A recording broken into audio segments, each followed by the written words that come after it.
you are all having a wonderful day, living your best life in Web3. We are here today to discuss some of the lessons that I personally experienced when diving into NFTs. And for me personally, this is one of my favorite experiences that I've ever had with NFTs in the early days that showed me what is possible of what can be done with NFTs that can't be done in the real world. And once I saw that, like no joke, it was a clear indication of this is the space for me. I'm kind of going all in, and my wife and I are fully all in on NFTs at this point because literally the possibilities are endless, and I'm very very excited to share all of my discoveries with you all, including my boy Cucho. Cucho, how are you doing today? I'm doing well. Yeah, I'm really curious to hear more about, the start of your journey into NFTs. And I know you share some more insights into PAG, which is, who's one of the most established artists in the NFT space. So, yeah, really curious to learn more from you today. Yeah, it will be fun. Yeah, this was not my first NFT purchase ever. I think it was in my first maybe like nine purchases, maybe 10 purchases, but it's definitely by far the one purchase that showed me the most about what is possible with NFT. So I am looking forward to going down this rabbit hole. And yeah, Kucho, if you have any questions at any time, feel free to let me know. Sound good? Sounds great. Yeah, let's dive into it. Yeah. All right. So this happened last year in around April. There was a drop, and this was a drop that definitely caught my eye, primarily because it was done through a famous auction house. And there's two big auction houses. There's Christie's, and then there's Sotheby's, and both of them are very very well established, not only in the art world but also with regards to real estate, collectible automobiles, all sorts of different things that people cherish as assets, specifically as investments. So when Sotheby's said that they're doing a drop with this artist that at the time I never heard of called Pack, and they're going to do it in collaboration with Nifty Gateway, where they're going to host it. And this is going to be a multi day drop. I was very intrigued. But to be honest, I looked at the art and I honestly didn't see anything too special about it. I mean, to me, it just looks like a cube that was spinning. But the more I dug into it, the more I realized that there is so much more complexity and thought behind this drop. And it really, really got me so excited about it that when I started talking to my wife about it, she was absolutely convinced that we had to participate. So basically, the drop goes that it's a 3 day drop. And for a small period of time, every single day on those 3 days, they were opening up a window which would enable you to purchase one or some of their NFTs. But this was different. So the title of it is called the Fungible Open Edition by Pack. Open edition means you can purchase as many NFTs within that window time period as you would like. So, in those window time periods, you can buy what are called cubes. And a cube was $500 each. Now, if you bought one cube, you would get one NFT. If you bought four cubes, you would get four single cube NFTs. But if you bought five cubes, you would only receive one NFT called a five cube NFT. And so the game kept on going on where they had a five, a 10, a 20, a 50, a 100, a 500, and 1,000 cube as well. So it already sounds a little bit strange like, okay, well, what's the purpose of getting these NFTs? But what made it really intriguing to me was like, wait, this is kind of cool. Like, it's kind of like if you think about like fungible, US dollars are fungible. If you have one US dollars, you can exchange that for a $5 bill. But what is the purpose of this? Because there's going to be a lot of them that are minted, and still today, $500 is a lot of money for me.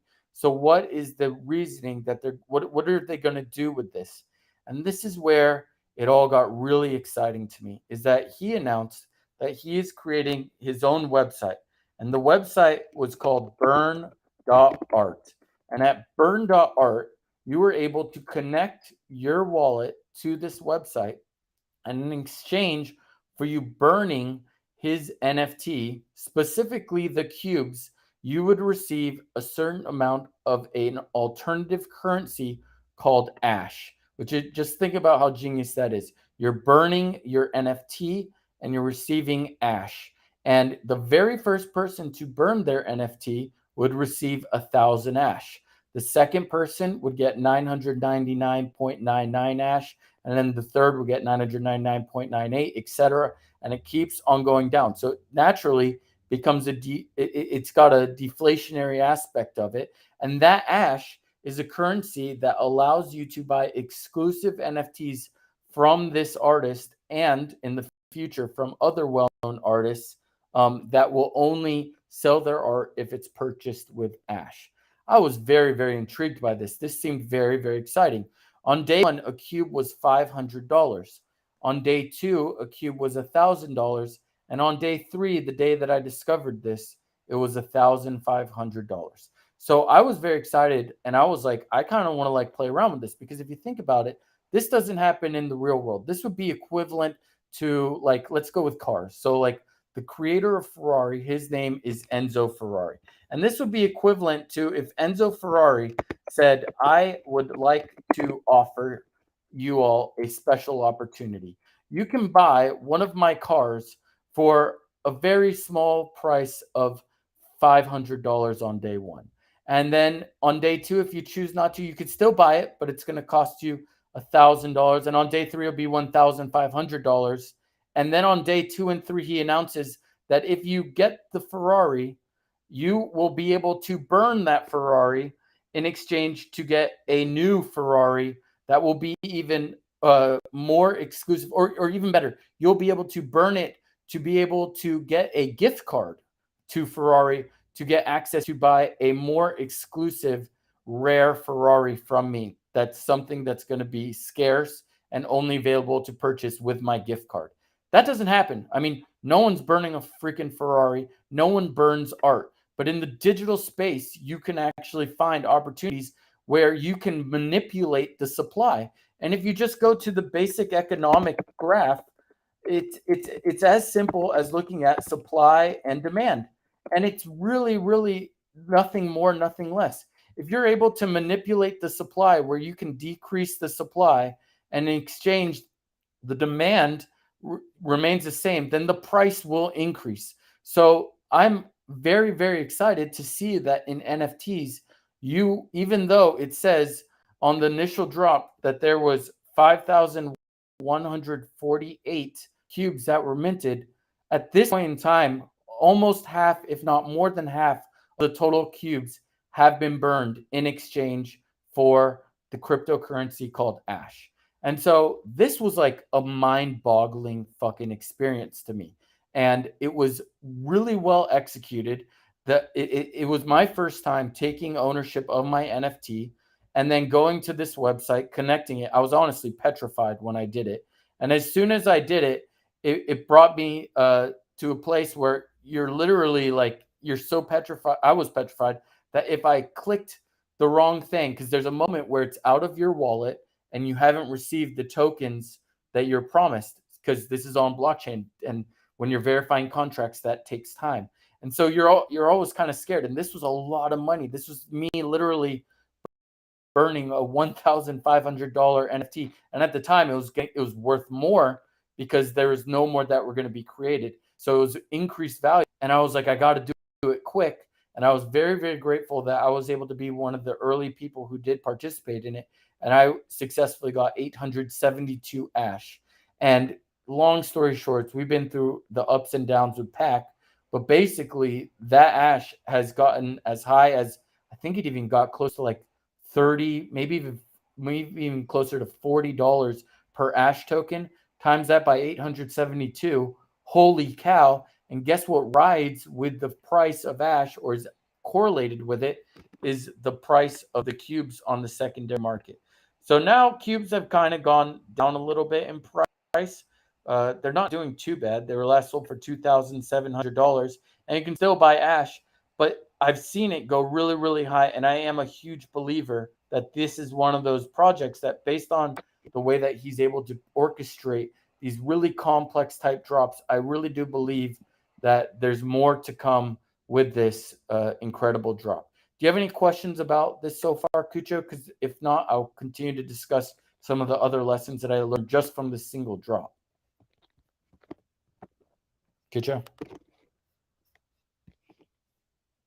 Kucho, are you there?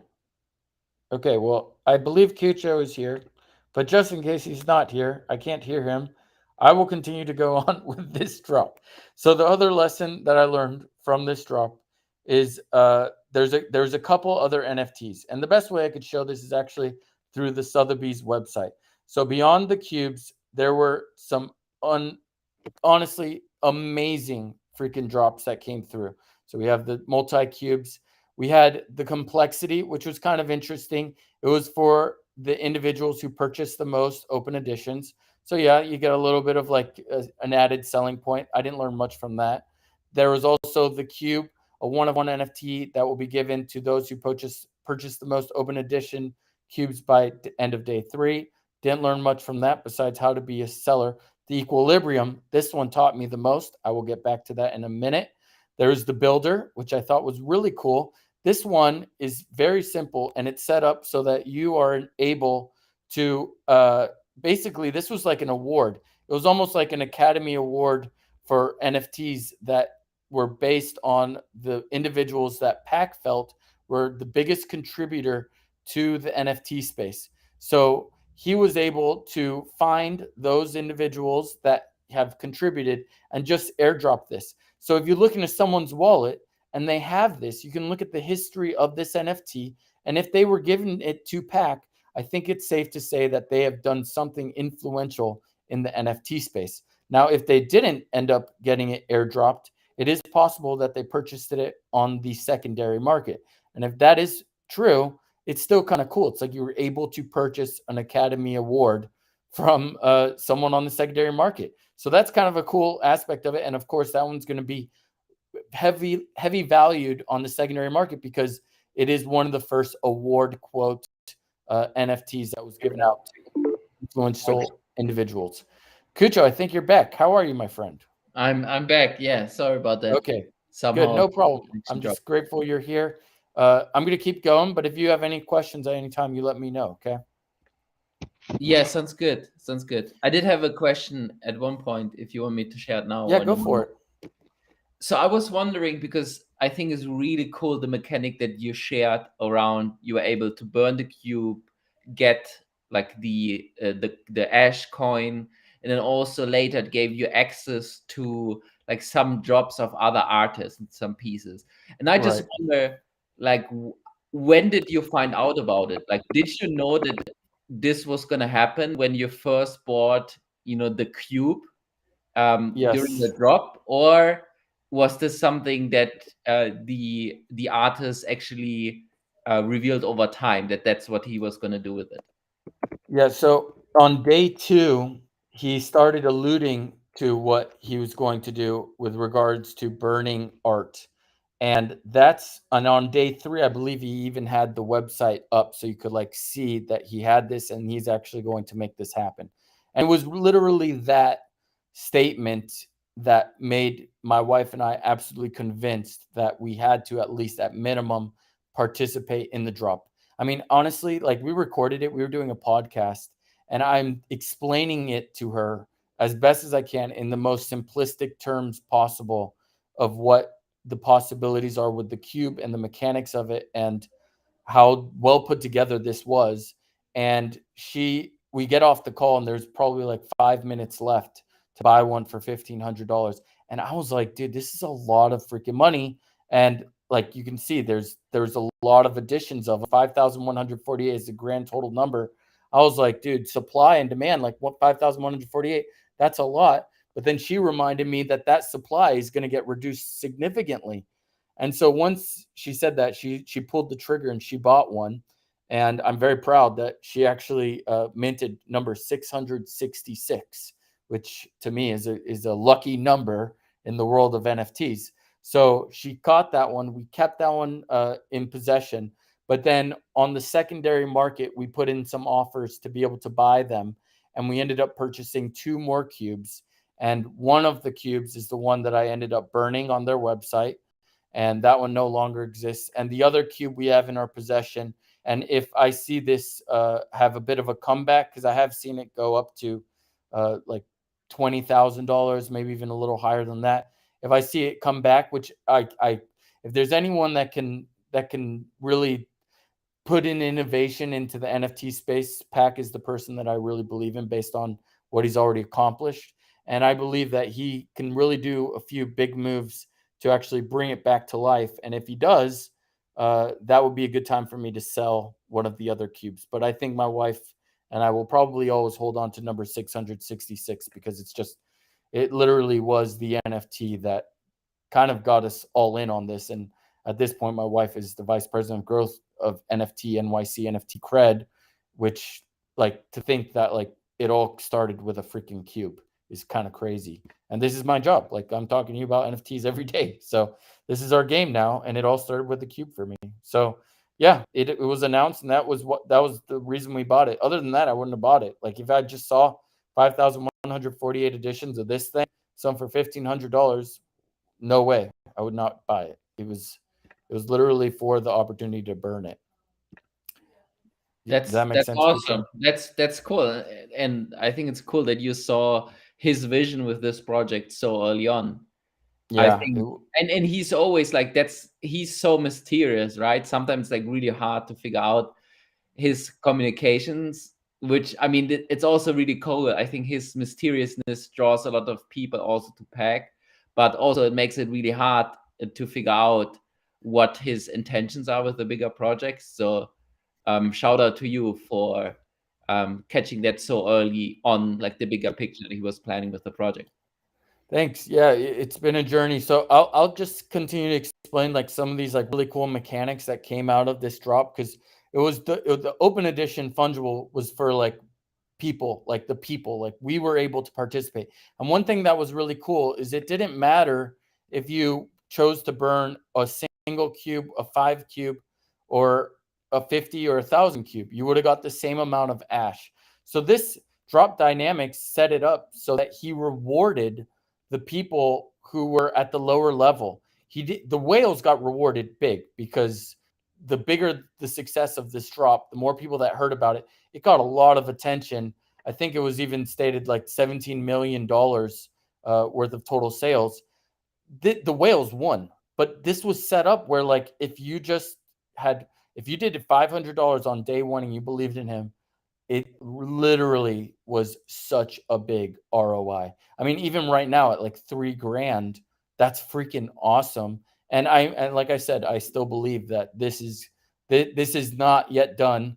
He's demonstrated that there's many layers to this, and I'll explain a few of those layers that are still being unraveled currently. But this is definitely some project that it's just so well thought out. Like, I love this art because I see into his brain, or her. I don't know Pack, but I get his brain, and the thought behind it is absolutely genius when we're trying to understand, what is the value of money? What is fungible? What is non-fungible? And he creates the fungible open edition that allows you to burn art to minimize the supply, maintaining the demand, and therefore increasing the price. And it worked out great. A lot of people made a ton of money from this if they sold it quick. And even if they choose to sell it today, they did damn well. They did freaking damn well. To find anything that you're going to 2x on is a great opportunity in any situation. So for him to create that much value, I was very, very impressed and appreciative of. Do you want me to continue, or do you have any other questions specifically about the fungible cubes? No, I think this is great. Yeah, Okay, it's awesome. perfect. So maybe. So how long do you think? Do you think he's gonna introduce like new mechanics to it, or you think this is just like the rules of the game are all out there now, with being able to burn is still the cubes for Ash? Do you think that's just gonna continue, or do you even see him maybe add additional mechanics into the mix? Well, so the reason why it's not performing at its highest peak, it's really, really simple. And it's because the Ash token is not performing very well. Because once you purchase an NFT that you could only purchase with Ash, there's no reason why someone can't sell that NFT for in Ethereum. So there's no incentive for anyone to be uh, holding on to the Ash. It doesn't make any sense. But look at this. This is crazy, right? So when it first came out, it was like $25. Holy crap! It peaked at like $55. But then these are like when he does like Ash Chapter One, so it goes up to 31, and then it hangs around, and then he says, okay, Ash Chapter 2, and it goes up to here, and then everyone sold their Ash immediately after the drop because there's no reason to hold on to it, and it just kept on falling. But he's not going to end the book at chapter 2. What's chapter 2 3 going to be? How is he going to evolve? And all he's got to do is make some incentive for people to hold Ash in their wallet. And he's already done that. I mean, I didn't plan on going down this rabbit hole so quickly, but he basically set it up with an incredible opportunity that if you had Ash and it had different tiers, you were able to receive these what NFTs called pages. And it's a whole nother adventure of going down the rabbit hole with Pack. But basically, for you doing nothing, you literally were airdropped a very, very highly demanded NFT called Pages that allowed you to create a lost poet on their website. And in doing so, it was like he airdropped for me specifically. It was like uh, $5,000 worth of an NFT. And so when you're seeing like him being able to find new ways of creating value, and these are all AI generated NFTs, and they have a whole burn mechanic, but there's no reason for anyone to be buying them right now. They were over one for like so long, but now they're like really, really low because Ash, you need to have a system involved where Ash has a reason for it to be kept in people's wallets, and he's already done it. So like let's look at the so yeah, it was around 1.6 there, but yeah, just hung around one ish around here. Now we kind of drop a bit, but still not too bad. Let's see what we're looking at right around here, 0.79. But yeah, now we're looking at zero point 0.2, so it's not bad, but compared to where it was, it's night and day. And so if he sets it up, which I'm hopeful for, and he's a smart guy. I've seen a lot of NFT creators like Steve Aoki do an incredible recovery. I'm going to bet that Pack can put together a really amazing recovery. And all he's got to do is set it up where literally Ash carries value long term every day. Every single day, there's a reason why you want to have Ash in your wallet. And if there's a reason, some financial incentive for doing so, this will go up and it will rise again. And if there's a reason for it every day, it will maintain a price. And if that maintains a price, because you can still burn a cube, then the cube price will rise as well. They're correlated, almost identical. When the price of Ash drops, the price of a cube drops. When the price of Ash rises, price of a cube rises as well. So you just got to continue to, and he's got an amazing network of people. I mean, I believe Kucha, you purchased some of the one of the Ash Chapter 2 from like Mad Dog Jones, one of the most famous artists in our realm of NFTs. And he's worked with Pack because he believes in his long-term vision. There's a lot of other artists that I'm a big fan of that I've had his pieces for. Gavin Shapiro's another one.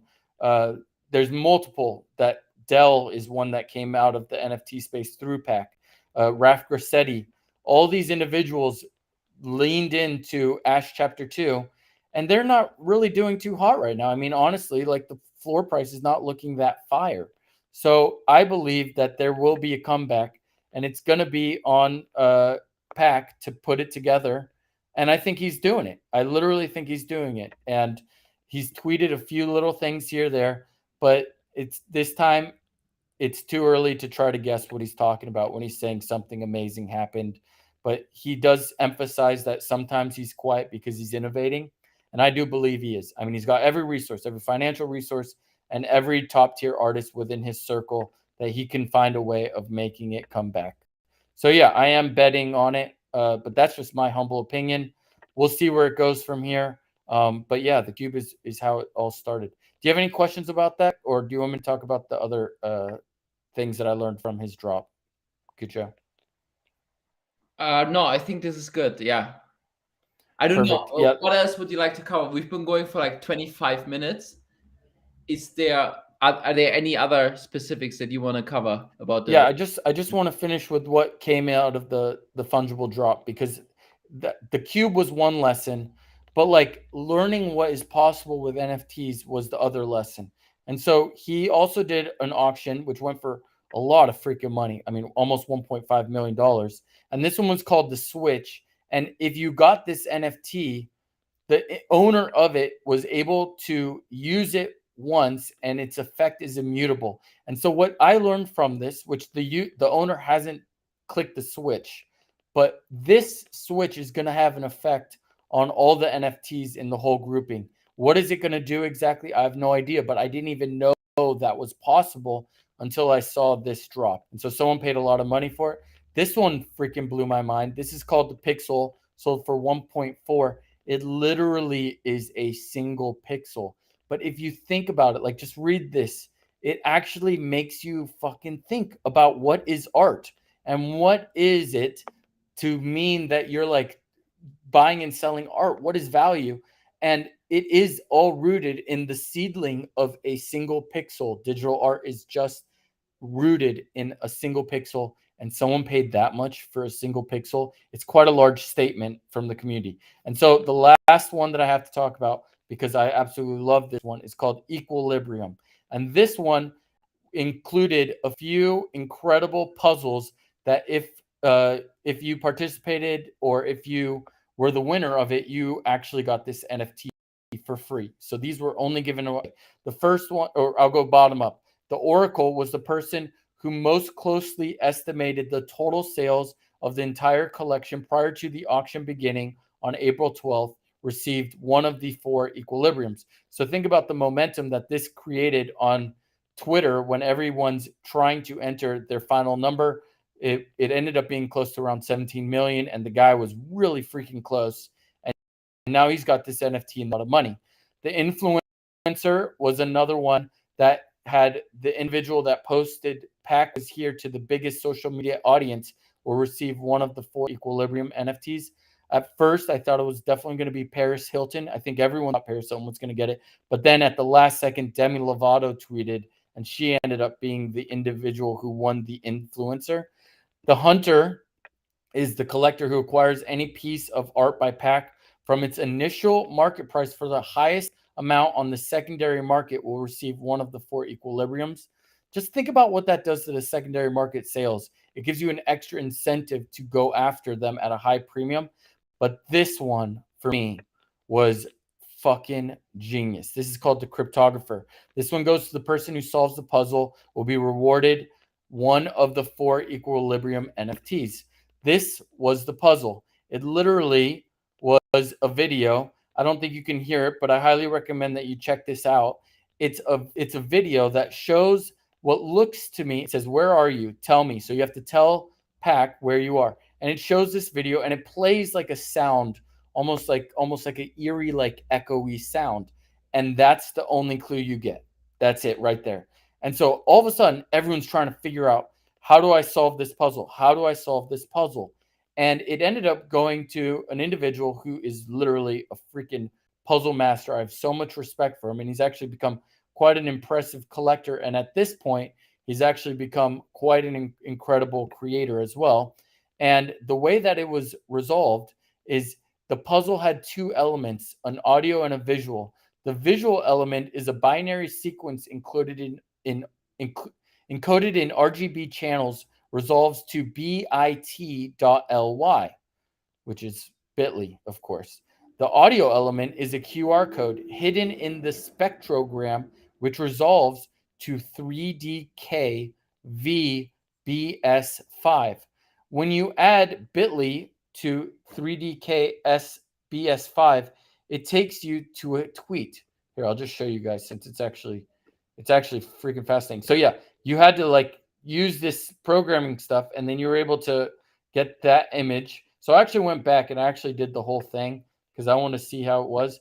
And then if you messed around with the audio file, you'll get this QR code, which is the QR code is what led you to that 3D code. And with that, if you combine both Bitly, here we'll do it here, both Bitly with the code 3DKBS5. I know I got a quote in there, but I think, oh, fuck.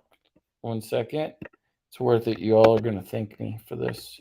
Boop, boop, boop, boop, boop. Bitly. Boop. Boop. Maybe it's backslash. Hold on. Boom, boom. Backslash. This takes you to a link. Boom. Oh, fart. I'm not logged in. Well, it takes you to a Twitter link. Whatever. You guys will have to play around with it later. But it takes you to a Twitter link where Pock says something like something deep. Like it's like the hardest, the best treasures are the ones that are earned from the most difficult challenges. Something like that. And then the individual who ended up winning it, he ended up replying, "I'm here." And as soon as he replied, "I'm here," Pack announced that the someone won the cryptographer, and it's going to this individual. And there's only four of them. There's only four of those. I don't know if he's ever going to sell it, but if he does choose to sell it, even today, it will sell for a lot of money because it's been such a monumental part of honestly the history of NFTs. So those are the lessons I learned. I appreciate you all hanging out and kind of learning about it. I know it's kind of complex, and maybe I am working on explaining it to grandma, but like it was so eye opening to me of what could be done, the games you can play. And now today we're playing these metaverse games where you're going on Twitter, you're participating in this, and like I'm looking at that puzzle as like that was one of the first examples of like that is how you could participate to win NFTs. And I'm looking at the fungible collection, and it's like, whoa, you could burn NFTs to be able to manipulate the supply. And then as long as demand remains the same, the price will go up. And think about what that does. And so if you look at like some of the long-term projects that many of us have been actively going after, a lot of them have burn mechanics, and a lot of them also have different ways of participating to allow you the opportunity to earn something for participating in whatever it is they're trying to achieve. So I learned it from Pack. Pack's my man. I appreciate him. Any other questions, Kucha, or do you think I did an okay job covering that? Yeah, I think this was great. This was awesome. Thank you for sharing your insights into Pack. And yeah, he's truly an innovator, right? He was the first one to leverage or to create like different NFT mechanics. So really appreciate you taking the time to talk us through some of those. And I Yeah, think we're good. I it, think we're good. it's it's very interesting. I invite you all to jump down that rabbit hole. I think if anything, you'll learn something about like where the NFT space is at now, how it kind of got here, and then ideally you'll learn of where it's possible to go in the future. And I've learned a lot from them, and I expect that I will continue to do so. So thanks for joining, Cucho. I appreciate you hanging out with me while you're in Germany. Soon we'll be again together in New York, and I hope to meet anyone who's viewing this right now in real life. We have the community called the HODL. It's available on Discord. Find us on Twitter. We're here to help you. On Twitter, you can also join our Discord. Let us know what we can do for you. Our goal is to help you win because we believe that the best chance for us to win is if we all win together. Other than that, I'm out of here. Cucho, I hope you have a wonderful day. You too, man. Thanks everyone for tuning in. Appreciate it.